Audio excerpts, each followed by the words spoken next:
It's the Friendly Fire Show, episode 178 for the midway point of July 2021. I'm Steve. I'm Ben. We're back. We had a short break. We did. I didn't say the website. I didn't say my last name. You don't need to because we have 177 prior episodes where you've introduced that every time. So people know what we're doing. We know what we're doing. We're closing in on 200. I never know what I'm doing. Did we have I didn't have a lockdown since the last time we talked. You had like a mini one, didn't you? We had a no cases, so we're putting in restrictions lockdown. Probably the most ridiculous one. I see what they're doing. I'm worried about this Delta, but yeah, we had like you're back to 10 people in your house, no cases, and that only lasted a week because people didn't really do that. So yeah, I understand. We're good. Good. I'm glad. I don't want to talk about Sydney. I don't think Sydney wants to talk about Sydney. Sorry if you're in Sydney. That sucks, but you'll get through it. What have you been playing, Ben? Let's just let's have an efficient podcast this week.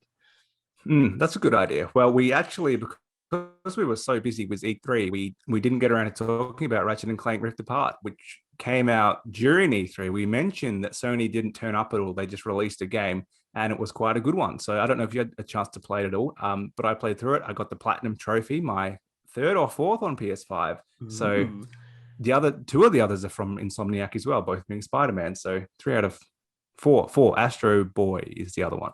So that's it. Yeah, really good. So a lot of people talk about this being the first big next gen game, and to a degree it is because of how you do the Rift Apart, I suppose, dimension jumping mechanic, which is you kind of when I replayed it to mop up a couple of trophies I missed, you at the very start of the game you bounce through like every level really quickly, basically getting pulled through, and you don't even realize that's what's happening. And that's probably the coolest part of actually seeing how quick it loads. Within the game, I think a version of this could have been done last generation because if you just kind of jump forward a little bit. But yeah, you can see they're using the SSD and it actually affects gameplay. So that's cool. Looks really good. I played in the ray tracing 60 frames mode. I think looks like a Pixar movie 30 frames mode. You don't really know. I mean, it looks really good. The fur is great. If you zoom in like 200%, I'm sure it looks amazing. But I find the fluid motion is a better trade-off. And I think since then they've added a 120 mode, but didn't play that. So not a 120 mode traditionally like you'd think it would be. It's a 120 display mode. Yeah. Anyway. That would have been perfect for me actually, but never mind.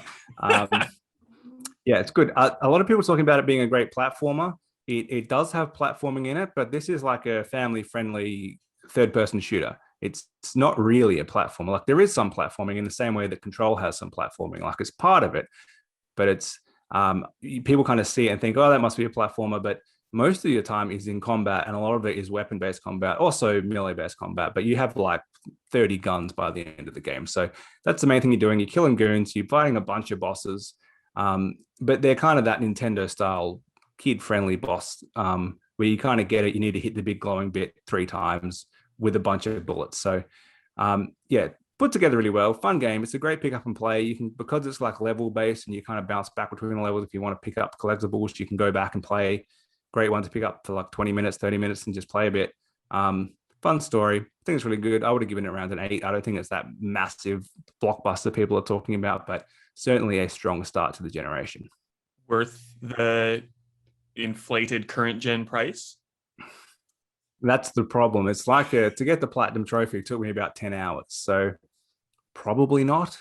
I think if I recall, the last Ratchet and Clank launched for like $70. Like Sony made it a budget game. And I kind of feel like they've doubled the price here, which is, look, they've just said RRP is now $125 for every first party game. And this is a first party game. I do struggle. I mean, I bought it for like 100 and I traded it back to EB for like 70. So it's $30 to rent a game, basically. Yeah, it's probably too much, but if you have the spare cash, fine. And like, if you have a PS5, I suppose you want something to play on it that's cool and new. So yeah, I get it. Easier to stomach at this point. Yeah. Yeah, I've been playing a lot. What else did I play? I believe Mario Golf Super Rush. Is that what it's called? Yeah. That's right. Mario Golf Super Rushed Out is what this game was, basically. Damn it, I should have used that in the headline of the review. We can still change it. It's just no one will see it because it's like 2 weeks later.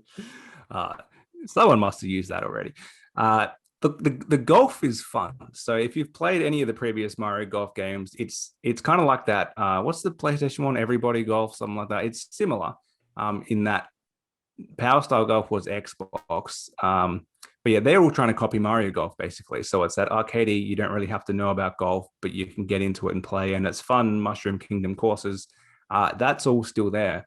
It's just you play through all the courses in about an hour. The story mode is pretty rubbish, and the rush mode, which is the whole point, where you basically follow the ball, like you don't teleport to the ball. You have to kind of chase each other and push each other away and get to your ball quick. Great if you have 4 real players and you all want to be playing all the time, so you don't have to wait for your friend to take ages on their shot. Against the AI, terrible. Like it's actually really slow. It's called quick golf, but it's too slow. So and the AI is not very good. So stuff like that, it could have just used a bit more polish. But if you're really into the Mario Golf games, you'll still enjoy the golf part. It could have just used some more stuff, and it feels like they're like, oh, we'll add some more courses via DLC later. Yeah, you could have just added more to begin with. Like the 3DS game 4 or 5 years ago had 10 courses. This one's launched with 6. So it just feels that like the same thing. Like this one is an $80 game. Nintendo should probably launch like a $40 price point where they just say, here's a budget game from us. It's quicker and shorter, but you still have fun with it. And I'd be happy with that. Yeah. Well, man, pricing and releases this year, it's weird because, you're talking about those 2 games, and like I know Skyward Sword HD is kind of on the horizon, and like with the extra like pay amiibo to get thing in game that you want to do, like it's, I don't know, it's what a time to be alive, Ben. Aren't you excited for things to come? That's it. Well, and I suppose I just paid $90 for Mass Effect, which I already had, and you could buy those 3 games for like $8 each, or get a slightly better version for way more. So I mean, that's studios have found a way to make us pay for their remasters. It's up to us if we want to. Not that this is a remaster, but it kind of feels like one. At least with Mass Effect, it's like 60, 70 hours of games, probably, if you actually want to play them again. So there's that. Yeah. We're so good at thinking about people's pocketbooks and trying to, offer them our interpretations of value for money. I've been playing a lot of Dead by Daylight, but no one wants to hear about that. I'm going to rope you in at some point to like play. Tell me one thing. What is this? I didn't understand it. What is this news that we had that got tweeted or retweeted by someone this morning? And but I have no idea what this game is. So I don't know what that is. So Kyle Galler is a Canadian actor who was in the 2010 Nightmare on Elm Street reboot movie. He wasn't Freddy Krueger. He is a character called Quentin Smith. And Dead by Daylight is like the 4v1 asynchronous multiplayer game. Asynchronous? Yeah. It feels like it's turn-based. It's not turn-based. They have been licensing a lot of killers, so Freddy Krueger's in the game, and when they bring in a killer, they bring in a survivor as well. So when it was the Shape, Michael Myers from Halloween, like Laurie, who was Jamie Lee Curtis, like she's the survivor. With Freddy Krueger, it's kind of like who do we pull? So they used Kyle's character in that movie, but they didn't make the character look like the actor. And the character just looked like kind of like a golem, like a creepy troll-faced goblin boy. I think that's what Kyle called the representation of his character in the game. But Behavior Interactive, who is the developer, has been reworking characters. So like basically this Quentin in-game character got a massive makeover and looks quite attractive now. So the actor was campaigning to have the character look like him. It doesn't look like him, but it looks a lot better. So he's at least happy that it's not a goblin anymore. And that's the story. There you go. Aren't you glad you asked? Okay. Absolutely. So seems to be popular. Pretty. Yeah, there you go. I've been playing other things like Watch Dogs Legion Bloodline, which is a standalone game in Watch Dogs Legion using the same map, but it's not connected to the game, the base game, but you need the base game. It's part of the season pass, or it's like a standalone purchase that also requires you to buy Legion. And it revolves around the original Watch Dogs protagonist, Aiden Pierce. It's good, but like it's Luke's criticisms of the game are pretty much still here. So it's very repetitious. It's a little bit buggy. It's Watch Dogs Legion, so if you've played it, you know what to expect. But I guess it's weird because Legion was all about being anybody in the world, and that was kind of overhyped in my opinion. It really didn't matter who you were playing as. Basically, you just picked the spy or the construction worker because they had the gadgets that were easiest to use. you're playing as one of two characters, Aiden or Wrench, and they're like superpowered. They're awesome. They have like everything that they could possibly need to do anything. So it's like it's already deviating away from what made Legion unique, but it at the same time is kind of showing you that it's better to go to set characters because they can build a narrative around two actual people and not, like voids that you might have a construction worker or whoever else. So it's good in that way. I don't know, it's just kind of like if it's a little bit better than Legion. I'm like, I don't need more Legion though, to be honest. And it's that we've talked about this a million times. It's that open world Ubisoft thing that we got like a million games at once, and you just kind of burn out from it. So that's it. Sorry, I talked probably too much about this for something that I'm not really recommending to people. Well, I might try it, but I haven't played Legion yet. I think I mentioned that a couple episodes ago. I've been meaning to play it. I played Valhalla and I couldn't be bothered going back to that Ubisoft game again. So it's eventually on my radar. Well, if you have it, play it first. It's like a prequel to the Legion game, which is I hate prequels. Like you kind of already know what's going to happen. So it's not like anything, jaw dropping is going to happen. But if you don't know what's happening in Legion, start there, I guess, and then it'll make sense. Have you played Sea of Thieves? Yeah, I played the first chapter of this not Johnny Depp, Jack Sparrow thing. The one that's actually called whatever it's called. Pirate's Tale. I downloaded so you get the achievement called that. I downloaded it, started it, and then just like uninstalled it off my Xbox because I remembered why I didn't like Sea of Thieves in the first place. I haven't played the subsequent chapters, but I did play the first one, and this is more like what I wanted it to be to begin with. So I'm not going to get into it again now. It's just not quite for me. But like I play the whole thing just by myself. It's story driven. It pushes you along. It kind of you meet a few other characters on the way, mainly just like a skull head pirate that you have to carry around for who chats to you and me hardy, like take me over there. And you eventually meet Jack Sparrow, who does sound a lot like Johnny Depp, but I think you're right. I think it's that Disney Infinity guy. And yeah, the gameplay, like you end up having, you've got to help him man the cannons and fight off a ship because Davy Jones is after you. And that's kind of a bit of dodgy gameplay because they need to then just spawn some enemies on your ship so you have something to do, basically. But yeah, it's a purpose. Like my criticism of Sea of Thieves when it came out is I'm not interested in playing this as a massive ship multiplayer game, which is the intention. And there was nothing to do. Like there was no real path.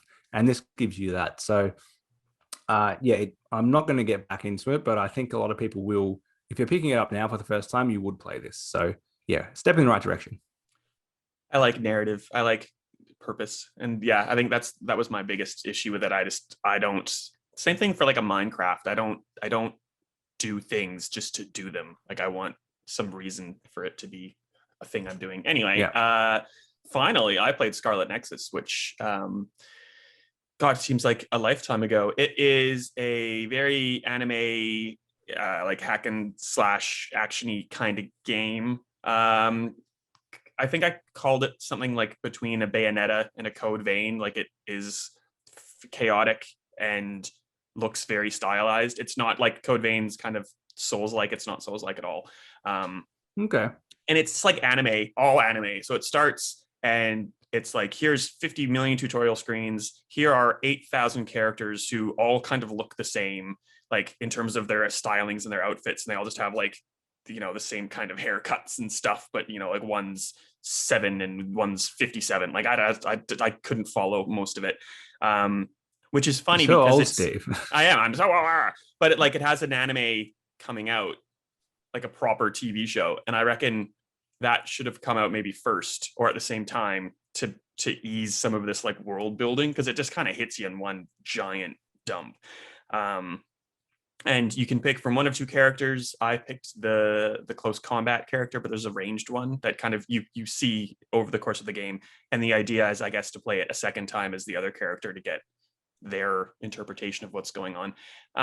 Combat, people are like loving the combat. I don't understand it, because with the close range sword guy, you have a sword, you hit a couple buttons to do a combo, and then you can jump and do a combo if you want to, and then you just hold down the right trigger and it throws something that you've picked up in the world at your enemy, and that's the big combo, like XXRT, XXRT, X, like over and over and over. Sometimes you can hit left trigger for a superpower move, but it's exactly the same thing. Like I didn't find the combat to be all that engaging. I found it pretty basic and kind of boring after a while. It was just the same thing over and over and over.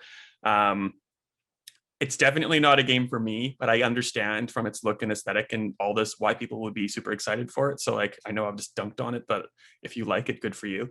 I wouldn't play it a second time to get the other take because I've had enough of it. Okay. Sorry, game. Well, that's what we've been playing for these last 3 weeks. At least some stuff came out. Like yeah.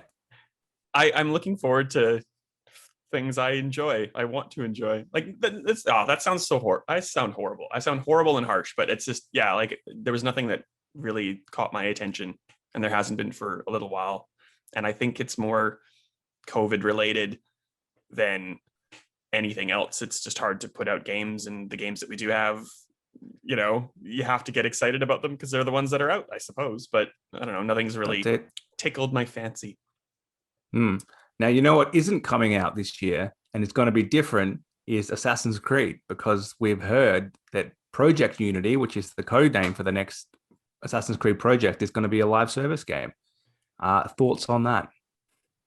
I'm being sarcastic. Yeah, this is an audio medium. If you're watching the video, yeah. I think it is a horrible idea. Like a lot of the stuff that Ubisoft is kind of doing, they're transitioning away from big, huge blockbusters. They're going to keep some of those, but you know, like it's all free to play or live service things. And I don't think it suits most things, let alone Assassin's Creed. What do you think? It doesn't suit that big single player game, which, to be honest, as much as I love pretty much all the Assassin's Creed games, they seem a bit confused as to what to do, because they said Valhalla is going to be smaller. We get it.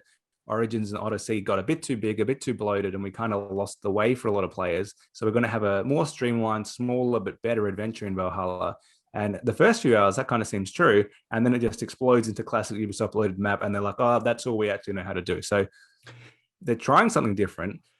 But it sounds like they're going the other way. They're going to, let's just jam even more content into this. And I don't think it's going to be that great story-based, you know, really structured, like the early Assassin's Creed games where you kind of actually really got into like Ezio's story, or even like the London one with the Fry siblings. Like they felt a lot more narrative-based, and you remembered what happened. And there were some cool moments story-wise in Valhalla, but they're so far between because there's just so much happens. Yeah. That I think it's going to be hard to get that back on track in a live service game. Also, Ubisoft's other live service games, have any of them done well? Like the Division 1 and 2 did okay, but they're kind of dead now. The Crew 1 and 2 did okay, but they died pretty quickly. Both of those Ghost Recon games, like, launched dead. They just their best live service game is Just Dance. That's the only live service game they have that works. Sorry to cut you off. It's well, they're trying with Rocksmith as well, and that one will work. But we talked about that a few weeks ago, where it's a weird subscription game. It's the people who are into that probably don't want to pay that much money for it. So, yeah, I'm not sure what they've already decided this is the model that's going to make us the most successful, but I just don't see it necessarily.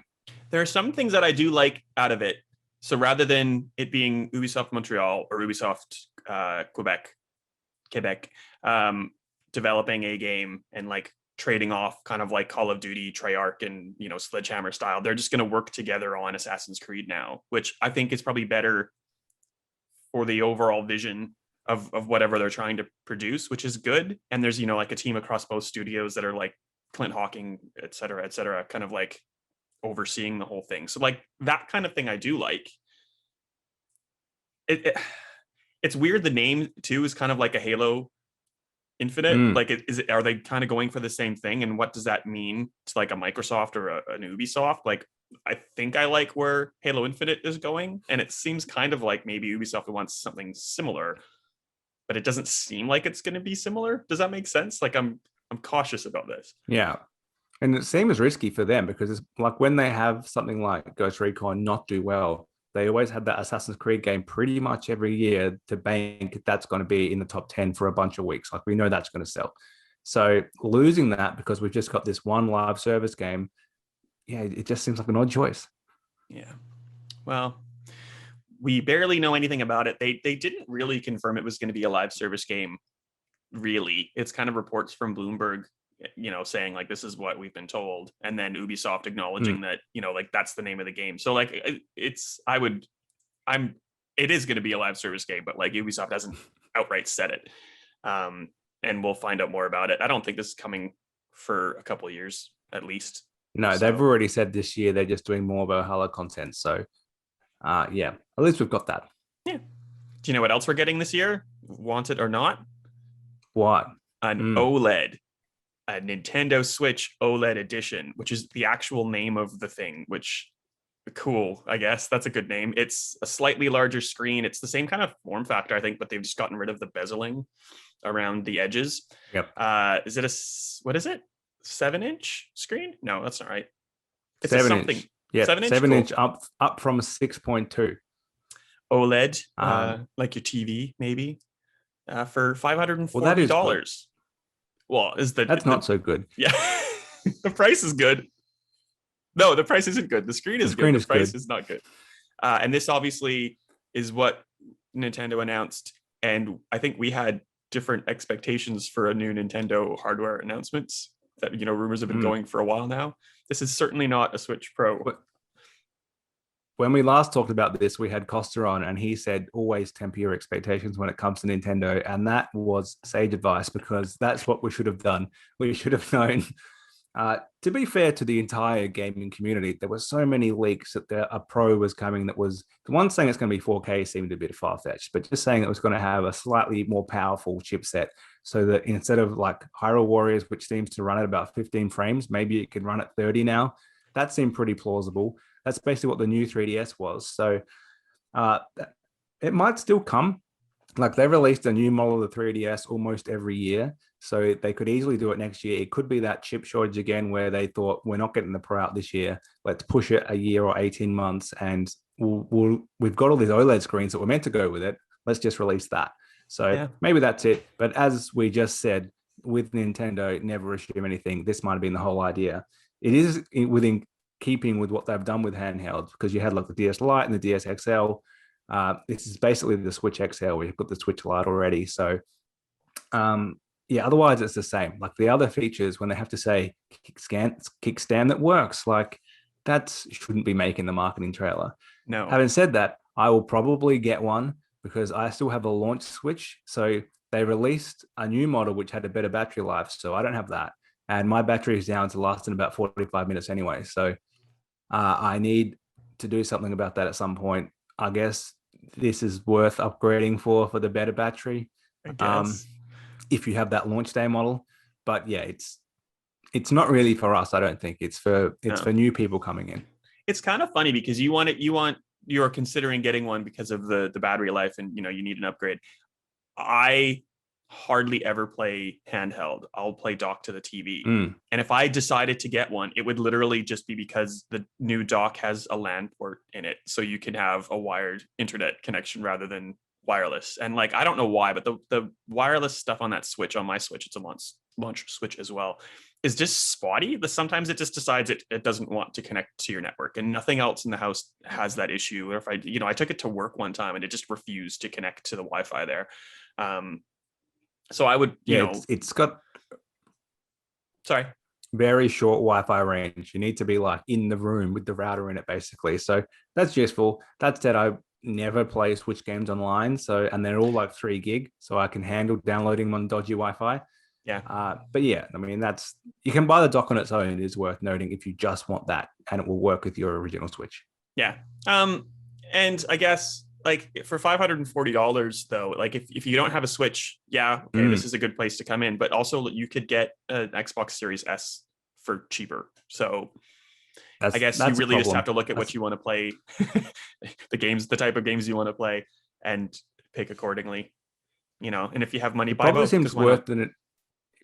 It probably seems worse than it is, because the Switch RRP is still $470. It hasn't changed since launch. So we're going from $470 to $540.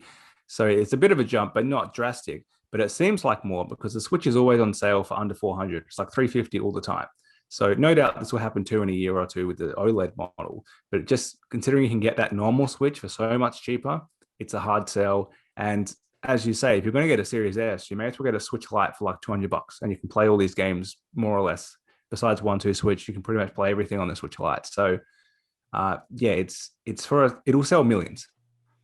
This was $120, and this is I think I'm going to use this more than my Switch. It's a backbone. It's like a Razer Kishi. You put your phone in there, and then you have a portable gaming device. That assumedly we get Xbox cloud gaming soon. Like that's how I'm going to portable game. But yeah, like again, that's just because that's what I prefer. A bunch of Australians recently just you're invited to join us in xCloud preview. So more people have been invited into I think we're still in the beta testing phase. Yeah, I got that, but I'm already in it. So joke's on you, Xbox. I did too. But yeah, I mean, I think they just sent it out to a bunch of people. Yeah, jump in. I think if you register, you don't get in straight away, but you kind of get on the list. You'll get in pretty soon, and you'll get a chance to test that all for free before it actually launches. Microsoft hasn't said, like they're desperate for people to join, but it's kind of been implied. The more people testing it, the better. And like it's Android only for now, but they've started to roll out browser-based testing in regions, so that shouldn't be too far behind for us, theoretically, or just like full on out of preview program into xCloud gaming. Whatever, they have too many names. I can't remember what it's called. It's not xCloud anymore. It's just Cloud Gaming is what it's called, but xCloud is much cooler. So sounds cool. I don't think we'll change. Nah, I think the tag on the site is still xCloud, even though I just use whatever naming terminology they have. Not that anybody but me cares. Why am I talking? What do you want to talk about next? There's a whole bunch of stuff. I actually want to talk about Death Stranding, which I think it's well known that I don't like Death Stranding very much, but I do like the pricing structure between the PS4 to the PS5 director's cut version that they announced the other day, because it's like $10 US. I don't know what the Australian pricing is. Sony hasn't told me, but it'll be something around $10 to upgrade from the PS4 version to the PS5 version with all the new fancy bells and whistles and DLC and extra content. And that's, I guess, compared to something like Ghost of Tsushima, which, if you want to do the same thing, PS4 to PS5, it's like $30. And I can't remember if that's Australian or US, but like, it's like they're both Sony things. Like, pick a price point and do it. Like, why is this continuing to be different per game? What do you think, Ben? Well, yeah, I think that's what it should be. A nominal fee, if any. A lot of games are just free to upgrade, but $10 I can handle, especially if they're changing content to say, director's cut. What was the other one? Final Fantasy VII launching. That was a free upgrade, but if you want to have the extra content, you had to pay $30 or whatever. I don't mind that way as well. Get the game playing better on current gen hardware, but the extra stuff we've added, you need to pay for. I think that's a fair way to do it. Yeah. The next rumor is that Kojima is working or has signed a letter of intent to work with Microsoft. Do you think that's true? I probably. I'm not excited for the game, to be honest. I don't have a huge respect for Kojima anymore after Death Stranding, if I'm being honest. But are you excited at the prospect of playing something crazy on an Xbox instead of a PlayStation? Well, it would be something totally different to what Xbox does. Like they don't have anything from that style of wacky Japanese developer. So I mean, if you went to something kind of Suda style, it was more like Killer 7, I'd be interested into it. But I haven't been that much into Kojima games either, except for I played the Metal Gear Solid games. They're fun, but I'm not a diehard fan like a lot of his fan base are.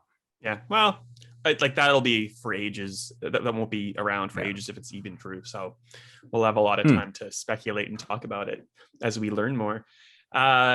Something that I think is funny. Did you have a chance to see the Sony ad before it was taken offline, or at least pictures of the ad? I didn't see anything wrong with it, to be honest. I have no idea. If you ask me right now, go put a disc in your PS5, I could not tell you which way to put that disc in. And Sony obviously don't know either. Well, yeah. So the ad in question is a Sony disc-based PS5 disc version, disc edition. What are they? Or is it the discless one that has a special? I don't know. Whatever. It has a disc drive. The disc drive was facing up, instead of facing down, which is what apparently it should be. And I guess if you have the stand on, you can only put it on one way, so that can you put it on just one kind way? of. You probably If can you put it on the other if way. if you put it on properly, you can only do it one way, but it's not that clear that you've done it properly because it's like align it with the X and O and square, very faint line on the back. And I put it on wrong the first time. And when I put it on right, eventually, there's no discernible difference really. You just kind of have to know you've got it on right. I've since flipped my PS5. Now it's standing vertical. So the base on the bottom. And I did have to put a disc in for Ratchet and Clank. So I got that on disc. And I stood there and I thought, does the disc go in like this way or do I flip it in this way? Should the bottom of the disc be facing away from the console or towards the bulk of it? And I can't remember. Like I it's have just not exactly clear the at same all. problem though on Xbox. Yeah. But I guess it's not, they both have the top, same. so you can think about it. Yeah. Well, I guess you put it in and if it doesn't work, it's the wrong way and then you flip it. It's like when you're trying to put in a USB, you have to flip it like 7 times for it to actually go in somehow. Like there's only 2 ways to put it, but you have to do it about 15. Neither console is that clear because they've gone with the sleek disk drive. I think the PlayStation is more confusing because of where they put it. So, and obviously their marketing agency has no idea either. And whoever proof checked this at Sony has no idea either. So, yeah. Which is just funny. They've taken the ad down because people were making fun of them, which is, I think it's funny. And it's, That's like fair. Now they're getting like earned media for this ad that they have pulled and they don't have to pay for. So like it's still getting PS5s in people's faces. So I think, Sony wins even when Sony has a bit of egg on its face, which is funny. That's it. Last up, EA Play. Like E3 is done, but EA Play has decided to like wait a month to start talking about its stuff.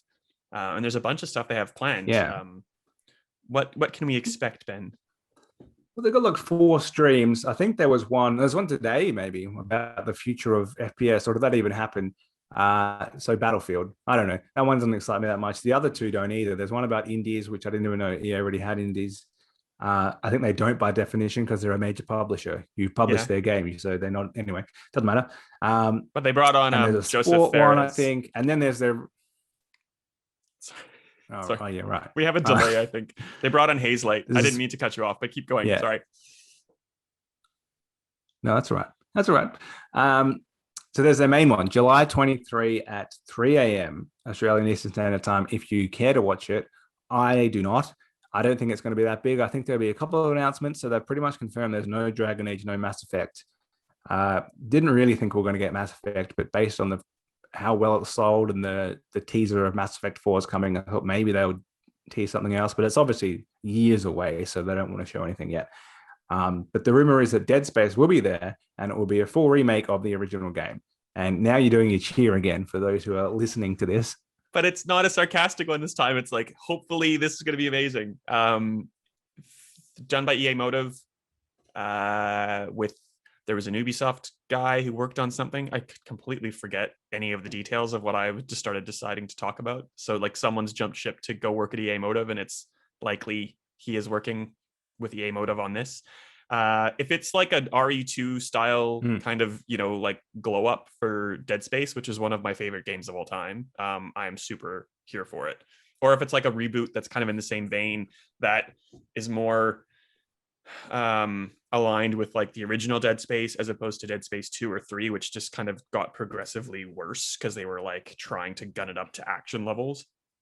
I am all for it. I think Dead Space is that kind of good combination of survival horror and like action, kind of like an RE4 was. Like it's not too much, but it's also kind of subdued and like trying to am I trying to say? Like get the horror coming at your face?